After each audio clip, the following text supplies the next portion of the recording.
હોસ્પિટલમાં સરકારશ્રીની ગાઈડલાઇન્સ મુજબ અને માર્ગદર્શન મુજબ આપણે તૈયારીઓ શરૂ ઓલરેડી કરી દીધેલ છે.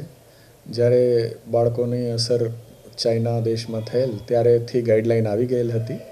એના પછી આપણે મિટિંગ કરીને બધી તૈયારી અને સમાયોજન બધા સાથે કરેલ છે.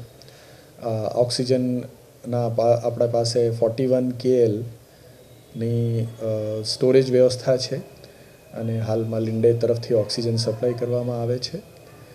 અને આપણો કોવિડ દરમિયાન જ બધા બેડ્સ આપણા ઓક્સિજનેટેડ બેડ્સ થઈ ગયા છે અને હાલમાં આપણે એક વોર્ડ સંપૂર્ણ રૂપે તૈયાર રાખેલું છે 50 બેડનું અને જે એક્સપેન્ડેબલ છે. આપણી પાસે 300 વેન્ટિલેટર હાલમાં છે અને એ બાયોમેડિકલ એન્જિનિયર એની તૈયારી કરીને વ્યવસ્થિત રાખવા એવું સૂચન છે એમને.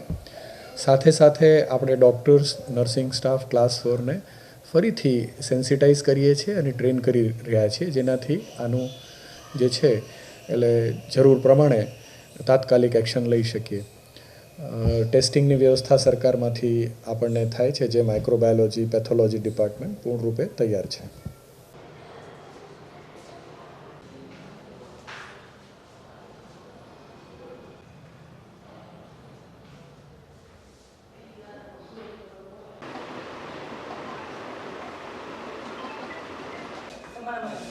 લગાવી તો પેલા